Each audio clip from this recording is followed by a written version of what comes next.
Okay. Honestly, looking forward to seeing SoFi and see the new place and see what it is. I've flown over it a couple times and been blown away by the just the size and the magnitude of the whole setup. Can't wait to see it. The Rams look like a really good football team to us in all ways. They're a complete team. Sean's done a great job with these guys. They're balanced. They can run it. They throw it. They're playing a really good defense. Their special teams are solid.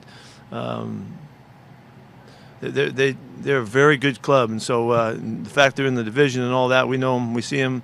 We've been against them for years, and they continue to grow and innovate and do stuff and do new stuff. And the new defense looks good. They're doing really well, and so they're off to a really solid start. And it's going to be a very difficult game for us.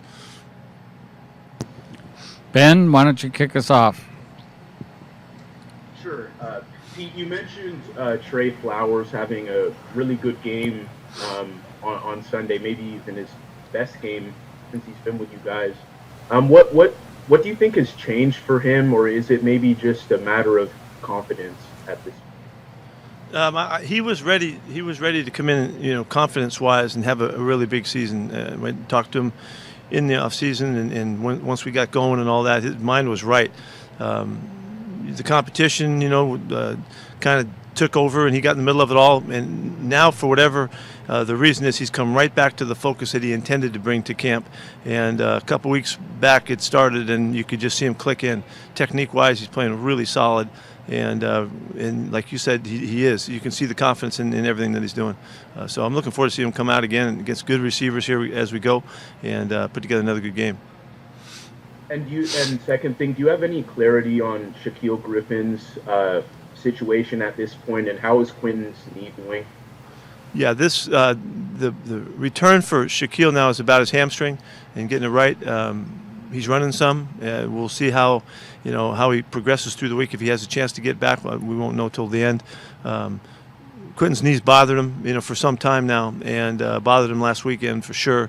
And so we have to tend to that. Thank you. Corbin? Hey, Pete, you mentioned how innovative Sean McVay is on offense with his play calling. They've been notorious for running a lot of different plays and concepts out of just a core number of formations and personnel groupings. Have you seen anything different from them this year, though, in terms of how they're handling their run game and their pass concepts? They've added some stuff to it. They have continued to grow. But staying with the same philosophy, same theme of how they try to do things in the past, and they're onto a really good, really good concept about the formations that they use and how they bunch people up and all that. And he's just been really good about, continuing to progress. Jen? Every time you play the Rams, we talk about Aaron Donald. In what ways has he gotten even better over the years? He's just doing it. I mean, just to keep coming back and being great again, is a great accomplishment. And he continues to really draw all the attention and make the plays. I think he's got like 40 times he's affected the quarterback, by himself. 9 sacks. And there's a lot of times when he's close as well, So he's just a dominant football player. He's as good as you can get. He's as good at his position as anybody has ever been, and so it's a real challenge to go against him, and it's good for us. We need the work, we need the challenge. It's hugely important for us to be able to handle him and not let him be a factor, and that's what we're going to try to get done. Bob? Just to clarify on Dunbar, is he going to be available this week, or we have to wait and see? I don't know that yet. Okay. Sorry. And with Chris Carson and Carlos, any update on those guys? Or? Yeah, they're still. Chris is running more so than Carlos is able to at this time. Chris is ahead of Carlos coming back. He's going to run today and tomorrow. We'll see how he handles that. I can't tell you anything more than that right now. I wish I could. Brady? Hey, Pete, with the 5 sacks that you guys had, or that Bills had against you guys, I know they brought a ton of pressure. But what were you guys not doing well in terms of pass protection that you weren't doing well over the first 7 games? Well, this was a game, Brady. We were well behind, and they were able to just tee off on us, and they did a nice job. We didn't do as well as we'd like to in handling some stuff. We need to get the ball out, but we were trying to get back in the football game, and they just seemed to gain an edge as the game went on. And the score was they were able to continue to put points on the board and stay out ahead of us. When we got close to 27-20, that game could have really well turned into a really hard-fought game, and things would have been different. But they were able to get another score there, and they scored again, after that. So really, I think we were playing from a big deficit, and we didn't handle it as well as we need to. And with Donald, what's it like game planning for a guy like that? Well, honestly, I have so much respect for his play and what he does. I like the challenge of it. I like the thought that we're looking at him and we're trying to figure out who's come up with some ways to handle him, slow him down. Trying to create ways to make it easier for our guys to find them in their alignments and things like that, where we can handle the protection-wise. It's a coach's challenge, and I mean he poses as much of a threat as anybody that plays the game at anybody's position. I mean, he's that good. Every play, he's right there trying to get the quarterback. So. To me, it's a coach's challenge. This is kind of what we're preparing for, and hopefully we can handle it well. Thanks. Jackie.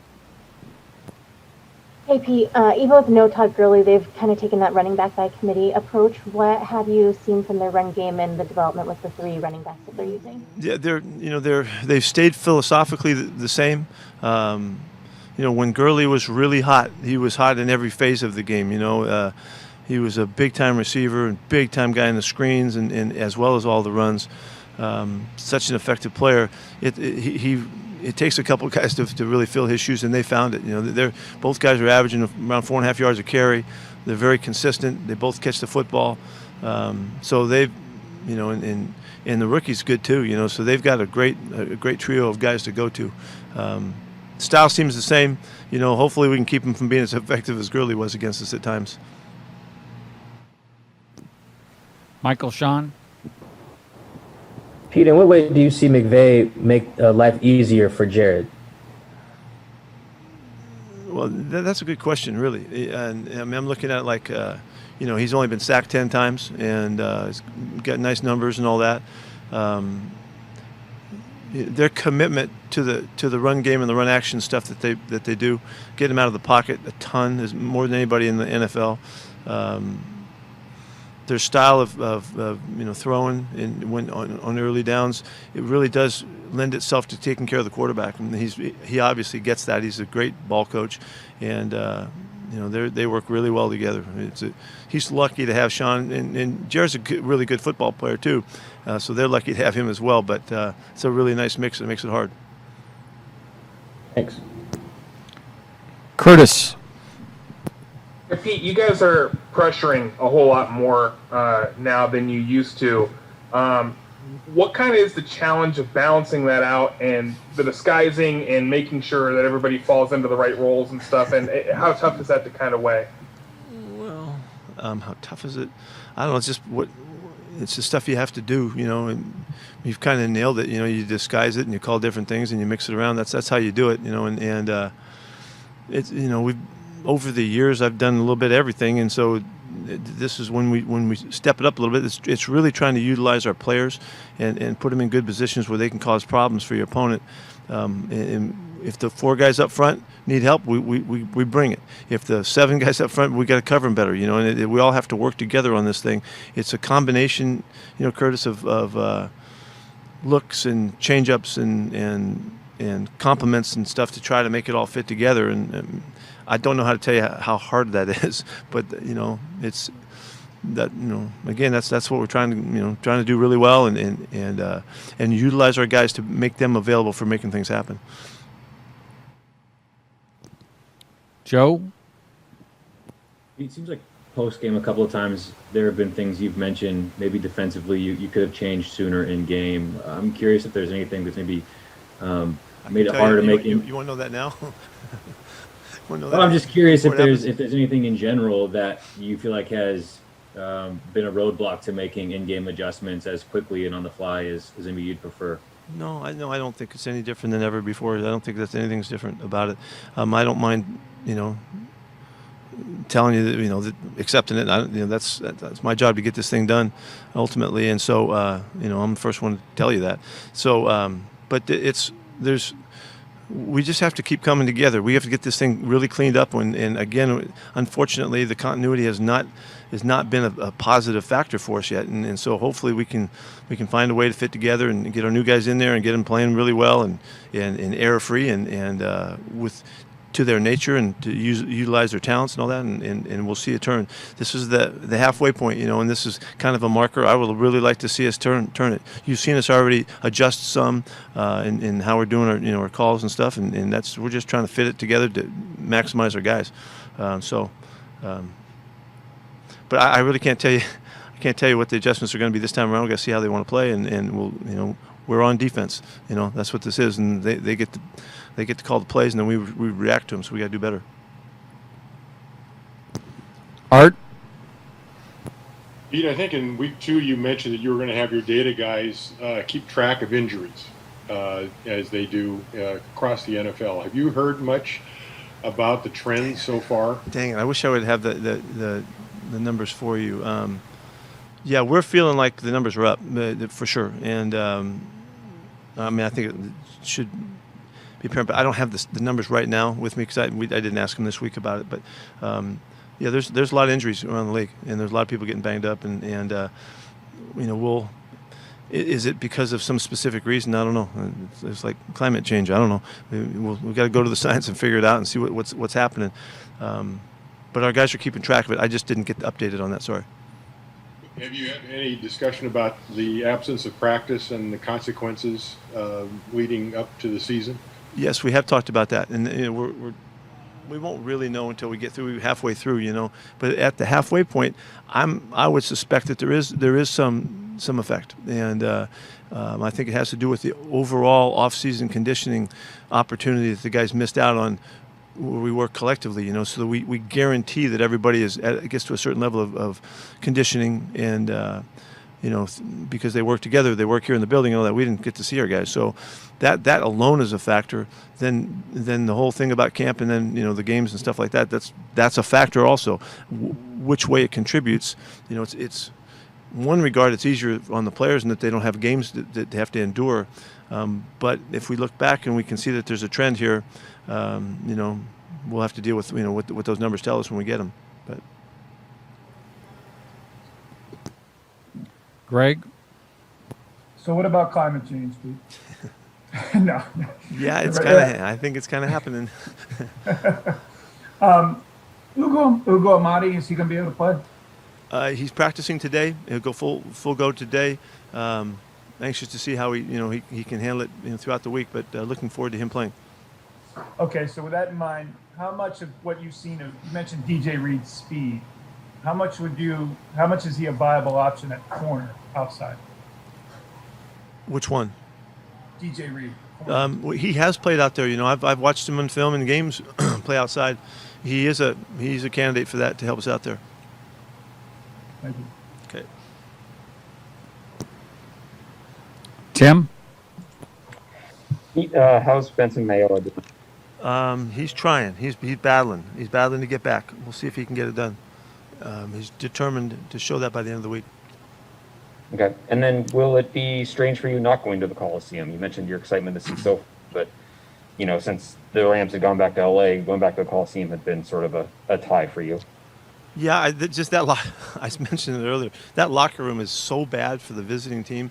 It's like putting 50 guys in a closet, and so and you got to give that to Al Davis. Al Davis reconstructed that when they were playing there back in the day to make it as miserable as possible on his opponent, and he got it done. I really didn't realize how big of a factor it might have been for us over the years when we were there, but so. It's okay, I had a lot of games there. I'm not going to miss the event of it. Going there, I'd like to see the new stadium and see what it looks like. Gosh, I hope that doesn't offend a bunch of SC fans because I don't want to go to the Coliseum, but I'd kind of like to see Sophie and see what it looks like. SoFi, yeah. Adam? Steve, what's up? Pete, guys like Bobby and KJ have obviously played a lot of football for you over the years. What are the conversations like with them lately, and in what ways are you leaning on them to kind of help turn this around? It's an ongoing relationship that we have, that really allows us to go places and talk about stuff and benefit from our history in so many ways. I just rely on those guys. I know them so well. We've been connected in a really rare way that you have this long of a time to be with guys, and they're great guys to deal with. Their work ethic and their habits and their care and their love for this team and our community. It just doesn't stop. So it's a relationship. Really, what it is. It's one that's really rich and it's important. And KJ family threw a little party for him last night, a virtual party for him, and it was just like old home. It was like with family stuff. It was really cool to got a chance to jump in there a little bit with him, and it's just very special. Really, really grateful for the relationship that we've had, and they really help. And I hope I help them too. But they certainly help me a lot. You talk about continuity, though. Those guys know exactly how you want it, how it should look. Do you maybe rely on them in order to kind of help that message or get that message across? Absolutely. They're tremendous ambassadors for what we do and across the board, on and off the field in all ways. They're perfect teammates and happen to be lifelong friends and the rest of it. I rely on them regularly to talk to guys, to send the message, to give me feedback, to help me respond and stay abreast of what's going on, what we need to do, and all of that. We're just on the same team, and so we work together. Steve Weish. First off, Pete, you're going to love the locker room space at SoFi Stadium. It's a lot better. I would bet. It's pretty nice. Yeah. Hey, we saw last week against Buffalo that you guys were getting pressure. The guys up front were getting some stuff up. Dunlap played pretty well. How do you think an extra week of practice and everything's going to help that front coordinate and to get some pressure on Goff this week? Well, it's naturally you would think so. KJ made a line call during the game, and Carlos heard the call, and he figured, that must mean I'm supposed to do this or that, and it was to the nose tackle. So he went ahead and he did the best he could. I'm hoping those kinds of things. It worked, and he made a tackle in the backfield. But I'm hoping that as we get along together longer, that we'll be more accurate and more precise about the stuff that's happening, and we won't have as many first-time experiences. And that's just part of what we're trying to draw on here. We got to get better in a hurry now, as we're getting in the second half, and guys got to come together. It takes time, and so we just got to hopefully cash in on that. Masvita. Hey, Pete, going back to the Rams defense, what is making them so, their ability to execute? Is it the continuity, which we've been talking about this whole press conference? Is it the scheme? Is it the players, the communication? Yeah. Or all of that? There's a number of things. They look like they've been pretty darn healthy, so it's been the same group quite a bit. They have the best player in the world on their defense, right in the middle of the defense, and he makes problems for everybody. And they're utilizing him really well, much like he's been utilized in the past. It's pretty obvious how you should utilize him, and coaches figured that out. They're doing a nice job of keeping everybody in front of them, and they're not giving up a lot of long plays. And it's made for a really nice run for the first half. And they're new too. Everybody's trying to figure him out, find out who the new coach is and what he's doing and how he's doing his stuff. We'll see. As we grow with it and learn from, the preparation in this game itself, that we'll know better, what to expect from them. So you get an advantage, with the new group right off the bat. And see if we can do something with it. And you said KJ had a virtual party last night. I didn't. Yeah, I don't want to make a big deal about it, but yeah, he did. And it was just a family thing, and it was going on, and I heard about it. And a bunch of players got together, kind of, and stuff like that. So it was kind of old home week for a bit. It was fun. Jackie? Very safely handled. Very distancing was well done. All of that. Coach, what did you see from Rasheem Green in his return, and how can he be a factor in the second half of the season? A little rusty, but he played really hard, and he knows our stuff. He's really good at our scheme. He's going to do well. He's going to do well for us. We need him badly. We needed him throughout. And that's another guy that knows the history and the background and what we're trying to get done. And all of those little subtleties added together and really make a difference. And so we're glad to have him back. Brady? Pete, what kind of an option is Ryan Neal at cornerback if needed? He is an option. You know, we've trained him there in years past. And so he is available to us. I can't believe we're almost done with this and nobody's asked about snacks. I mean, this is the first time you guys haven't asked about snacks. We got him on Monday. I think we asked you about him on Monday. I'll ask about again. Is Snacks going to play this week? Got a real chance to play this week. Yeah, he does. This might be his coming out party. So I'm trying to give you a little love there. You've asked me for weeks and all of a sudden you don't. I'm hoping he's going to play this week. So we'll look forward to getting him involved. Does that mean that Brian Monet's ankle is not doing well? Yes, that does mean that. Thanks. Any more realer of a chance than the other weeks, Pete? Reeler. That's a good word for a journalist. Reeler. I don't know. It's like makes things much more better. You mean realer chance to play? Is that what you're saying? Yeah, there's a really good chance he'll be out playing for him. I'm counting on it. Hopefully he has a good week and we put it together right and it'll work out. Thanks. Please don't speak unless you're called on, Greg. I haven't been told that since 5th grade. Thank you, Dave. I couldn't wait.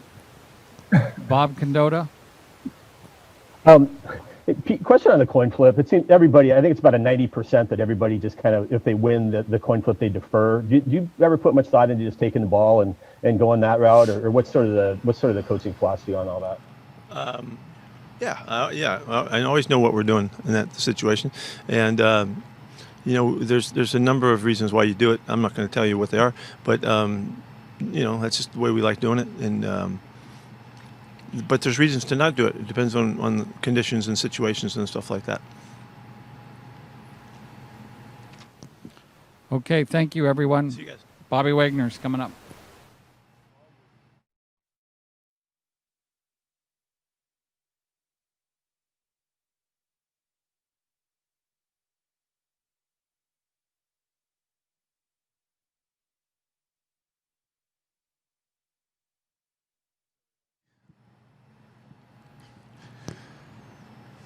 Jen, you have a question for Bobby?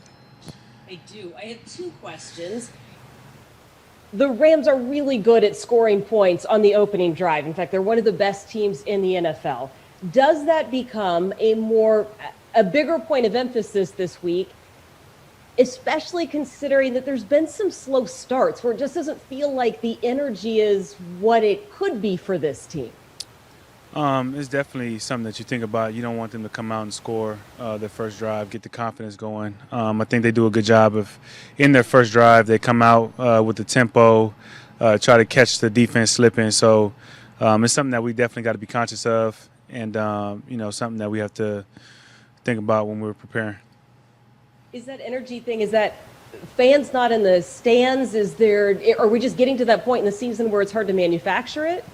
No, I think it's just, you know, us being pros and have to come out with the energy. You know, we've been playing, 9 games now without fans, so nobody's using that as an excuse, so we not. Corbin? Hey, Bobby, Sean McVay is notorious for running a lot of plays and concepts out of only a handful of formations with certain personnel groupings. How much does that complicate things when you're trying to game plan for a team that does so many things out of formations that look the same? I mean, I think, you know, the system's definitely complicated, but I think it's something that tests your eye discipline. If your eye discipline is right, you should be fine. You know, I think that's the biggest thing. They're going to have fly motion. They're going to have guys motioning after the play, pullers, things of that nature. But, you know, if you get a good grasp of what the concept is trying to be, then you should be get to the ball. Joe Fan. Bobby, how do you feel like you guys have done making in-game adjustments this year? I feel like we've done a good job in some points, and some points we need to do better. But I'm confident in our guys. I'm confident in the coaches that we're going to get stuff done.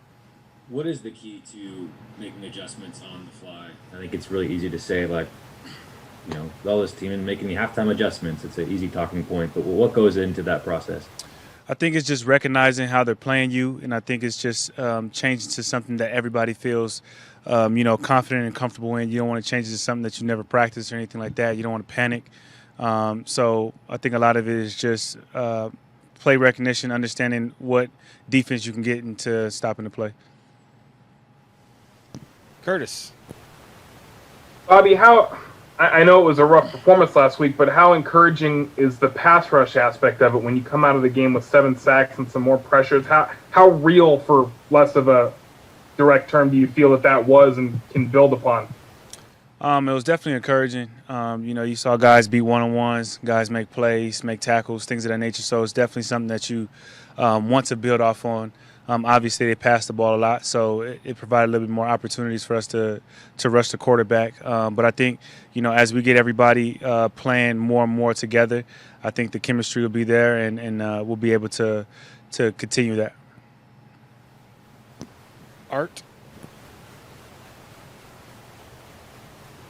Bobby, you guys have had a lot of injuries in the secondary, and as a leader of the defense, how much different and how much more difficult is this year than previous years in terms of getting everybody in the right spot and taking the right responsibility? I don't think it's any more difficult than any of the years. We've had years where, the front was a little banged up and the linebackers were banged up, so the DBs are banged up. But, I think Quandre does a really good job helping me out, getting everybody lined up. So, I definitely appreciate him. Steve Weish. Hey, Bobby, to get back to the pressure, I'm sure you guys watched some of the tape that the Rams played against the Bills. They forced a lot of takeaways by getting into Goff's face early on. I mean, from your previous games with them, have you noticed anything if you get in his face or pressure on him early that he's just not the same guy? I think that's with any quarterback. If you get in any quarterback's face and don't let him have the time to see his routes, allow him to recognize plays, things of that nature, get his feet set, you can really throw him off. So, they do a really good job of countering that with the boots that they run, the stretch boots that they run, different plays to kind of get him out of the pocket, get him moving, because he does a really good job of finding the open receiver when he's on the move. So, they do a good job of, if they are blitzing and getting to them, that's when they get their boots and different play actions to kind of counter what we're doing. And also, Bobby, they're using a variety of running backs now. In previous years, Todd Gurley was kind of the focus. Have you seen any change on film in their run game, what they're trying to do? Nah, they still come downhill. Obviously, Todd was a great player, still is a great player. But, all their running backs run hard, and they kind of have a style with them. But at the end of the day, they still want to they're going to stretch you, get you out on the perimeter, cut back, and they're going to, they're not running out of bounds. They're going to deliver a blow. So it's a physical running style, which I feel like they've always been that way. Thank you. Michael Sean.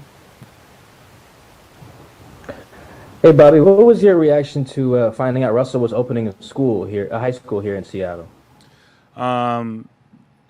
I can't say I was surprised because he's done so many amazing things. He's helped his community in so many different ways. So just another way that he's found to help a community. Just thinking about how cool is that, to open up a school and provide kids with an opportunity that might not have an opportunity. So it just goes to the type of person he is, the character he has, and how even though he's performing really, really well on the field, off the field is really important to him. Something that you admire as a teammate. Jackie. Hey, Bobby. You guys have seen Jared Goff since he's been in the since his rookie season. So how have you seen him develop, and is he doing anything different this year? Now going into year 5. I think as each year progresses, I think the understanding of the offense and the confidence has grown. I definitely feel like that's the biggest thing. His confidence and him getting the ball out of his hands, making the right reads, getting the ball to his playmakers. He does a really good job at that. So. It's something that, I feel like he's gotten better at every single year, and he's continued doing that. Greg Bell. Hello, sir. We're not in the locker room anymore to take the temperature of it. What was it after the Buffalo game? Were you guys frustrated? Were you ticked off? Where are you guys even now still about defensively? You know, especially for myself, it's frustrating because, you know, you kind of felt like you were, moving in the right direction, and then kind of have a setback. But you allow the frustration to happen, and then you try to figure out ways to get better. You know what I mean? That's really how you have to do it. We don't have time to sit here and think about the past. We got to get right, and we got to do better, and we got to figure out ways to get off the field, ways to make the plays that I know we're capable of making.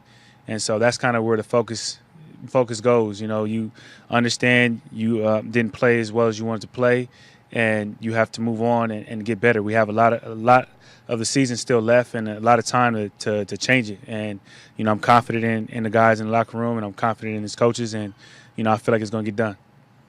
Are you guys, you think, as a unit, used to playing with Jamal Adams and what he does best? Or is that still a little bit new to you because of the timing list? Obviously, well, we only played, I think, about 4 games with him, so you're still getting used to him. But, he's a very smart player, very savvy player, a guy that, when he came in, he adjusted to our system very, very well. So I don't believe it's that. Adam Jude. Bobby, what do you see as your role in holding teammates accountable for mistakes versus trying to be positive and encouraging with them? What's that balance from someone in your position? You find a way to do both. I mean, you have to call out the things that are happening. You have to, you can't let the little things slide, and so you have to call them out. But at the same time, you have to, give guys encouragement and understand that it's part of the process. We've had moments, on our great defenses in the past, in 2012, 13, 14, whatever you want to call it. We've had moments where, we weren't playing as well as we wanted to play. We had moments where we weren't doing the things that we, practice or we were supposed to, execute. And, understanding it's all part of the process. Sometimes it takes longer than it needs to, but, when you put the focus on what you need to do and you add discipline and consistency to it, good things happen. And so you try to find a balance between, letting guys know and, encourage them that you believe, because I think that's the biggest thing too. A lot of young guys need to know that you believe in them. Last one for Bobby, Bob Condota. Yeah, Bobby, you mentioned last week maybe feeling like the San Francisco game, you really felt like it took a step forward, and last week maybe was a little bit of a setback. Was that kind of surprising to you, or pretty disappointing the way that kind of went out, or how do you look at that? It was definitely disappointing. You definitely wanted to kind of feed off and grow off that momentum that you had the last game, and it didn't work out the way that you planned it. And so you have to go back to the drawing board and have to figure it out, and that's what we have to do. We have, we're sitting at 6-2 with 8 games left or however many games left. We can really do some great things. We have time to do some great things. We just have to put our mind on it, focus on it, and get it done. And I'm confident in our guys. I'm confident in the coaches, and I believe it's going to get done. Thank you, Bobby. All right, take these guys.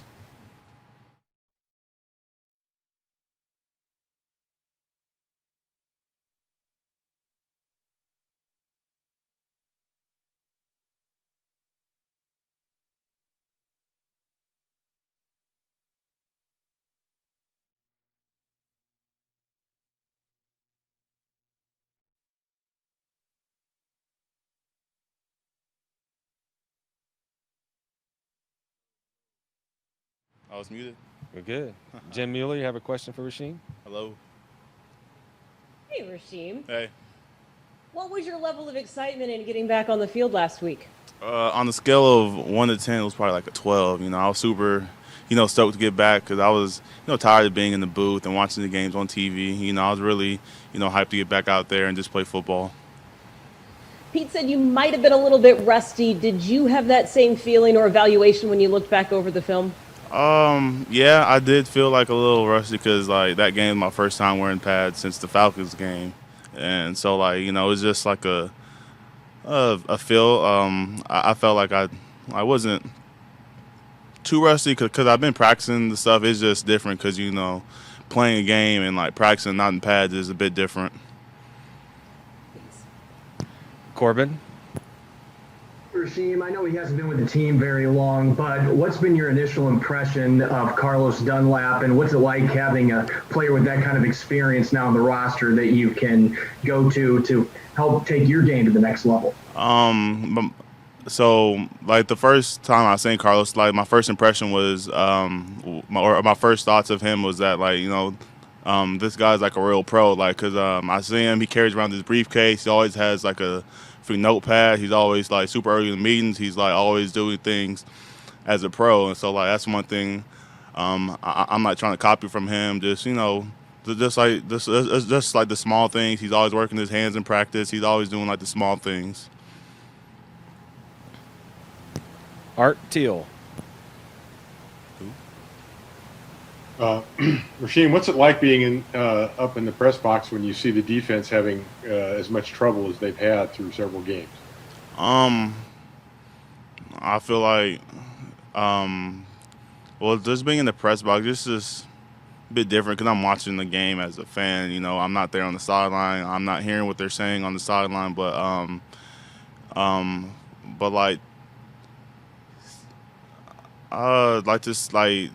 see like them get scored on, or to see like a big play happen. That sucks because I wish I was out there, like to it's kind of hard to explain. It's just like being in the press box. I just wish I was on the sideline, like just to be around the guys, just so I could hear what they're saying. Because I don't know how to say it, but it's like it's just like a weird feeling because I can't do nothing. I'm just there. Are you up there screaming out calls and? I'm not out there screaming because they can't hear me. I'm not one of those people to be out there screaming, knowing they can't hear me. But I'm out there watching the game. I'm out there seeing what plays are being called. Greg Bell. Rasheem, I know he just got here, but has Carlos Dunlap taught you any tricks of the trade or things that you picked up already from him?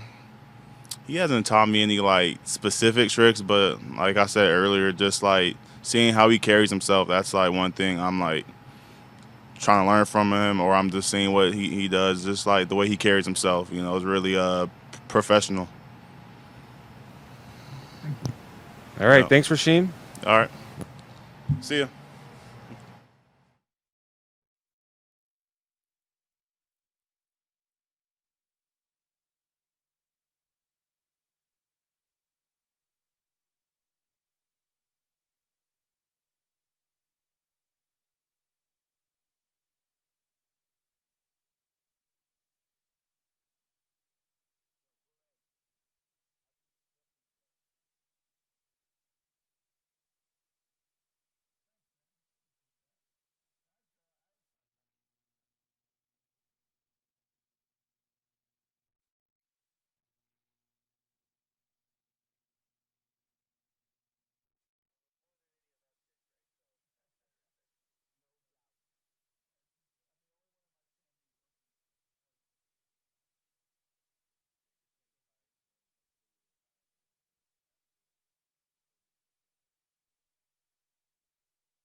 Last week, before you'd gotten a chance to play alongside any of these guys in a game, what do you know now about how you fit, whether it's the way that you want to rush or the way that your teammates work, that you just weren't aware of before last week? Yeah, you're right about that. I definitely was just trying to fit in because, they've been doing things at a high caliber here for a long time. And obviously they're calling me just to be me. And, coaches are calling things for me to do what I do best. And I was able to reap the rewards and make plays. And also, Rasheem said that you're always prepared for meetings. You show up early, you carry a notepad and a briefcase. Do you actually carry a briefcase? Well, yeah, it's more like a satchel. I don't carry a book bag because I am a businessman. So I carry like a little, I guess you can call it a briefcase too because you got a handle too. But it's more of a crossbody. Yes. It's stylish. I like it. Yeah, appreciate it. Those guys got to travel more. That's a European type leather. Got it in Argentina. Very nice. Thank you. Curtis. Hey, Carlos, what's kind of struck you most about joining this team and what you've learned from the first week and change being in the building and all of that? The energy. To be honest, they've treated me like I was a first-round draft pick quarterback coming in here, and I really can't frame it or explain it in any better terms than that. So I'll let you visualize that from there, and I'm just grateful for the opportunity. Brady? I was going to ask about the briefcase too. So I'll pivot. When did you go to Argentina, and did you go anywhere else in South America while you were down there? I went about 3-4 years ago. I try to go to different countries every off season when it's not a pandemic, just to see how they're doing things. I was able to. One of the biggest things I took from there was one of the things I do at my restaurant now. Pay at the table, like having the wireless devices so that you can pay at the table, because over there they don't let your card leave the table, and they also don't believe in tipping. But obviously I got to take care of my employees, and that's the American way. They earn their keep that way too. So those are some of the biggest things that I was exposed to that I really like, except for I love the fact that education is free over there, and I wish we could figure out a way to make that happen over here too. And the police don't carry guns either. They're in a glass case. How many countries have you traveled to, and what was your favorite? Europe is probably my favorite. I go to London typically. Anytime I'm going across the pond, I make a stop in London, then go from there. But I've been to a good handle. My boy has way more than I have. I can't give an exact number because I repeat some cities a lot. Thanks. Bob? Yeah, Carlos, what was it like? I mean, you played 10 years basically with one team, and suddenly you're with another, and it's during the season and all that. Was it kind of a weird experience last week playing? That pregame warm up was so weird. It was so many weird feelings going out there. I was trying to do my normal routine. Even though I did my normal routine, it just felt like out of place and weird. And then, when we came out as a team doing our warm up and we're stretching and I'm looking around, you normally have one or two guys you make eye contact with and you get going or you say something to. And I was, trying to find out who's going to be my guy and, still getting to know the guys. But it was exciting. You seen during the game when I made plays, guys came, celebrated with me. That was fun to see, and it was natural for me. So I look forward to building on that and, playing better as a defense, because obviously we did not play good enough. So I can't sit here and act like, we had a great game or my game means anything, or Reed, he's not happy about his game. We want to do that with wins. Like, that's the standard here. Michael Sean. Hey, Carlos, Pete mentioned there was a play in the game where, like, KJ made a call to the line, and it was supposed to be for the nose, but then you ended up. What play was that? Was that the TFL? He told on me. Yeah, there was a you know, it was a situation where normally that's what, in my defense for 10 years, that's a situation when we would call that. So when I heard him say it, you're going to see. I did exactly what I would have done in that situation in black and orange and made the play still. And, you know, they were excited. But, you know, I was transparent. I told him, I said, I thought you was talking to me. But, hey, you know, live for the next down. How much more familiar are you now with stuff like that? You know, just the in-game call. Well, that was just the one-off that I hadn't heard all week. Everything else that we had pretty much throughout that game, we had hit in practice, and they did a really good job of preparing. You know, coming out early and doing walkthroughs with Coach Hurt. That really helped a lot, and you know, was able to free me up. Besides just getting that weird feeling of seeing different colors, you know. Last one for Carlos, Jackie. Hey, Carlos, you kind of touched on it there, but it's like you had your first practice on a Wednesday, and we're getting your first start on just 4 days later. So how much can this whole extra week of practice help prepare you to play with your new team? Well, it helps a lot because, you know, football is still football, but now I get a better feel for how our DC calls the games and how he, you know, calls throughout the game and get a rhythm for how players play and just find my spot, you know. Find a way for me to make plays. You know, I'm not coming in here trying to change any guys' routines or make them do anything different to cater to me. I feel like I'm capable of playing off of them and still making plays. And as you see, Jay Reed does what Jay Reed does. He made plays, and it was exciting to watch. And we're gonna get some more, and as well as JA too. Jamal coming off the edge. I had a front row seat on that sack. That was fun to see too. Thank you. All right, thanks, Carlos. Thank you.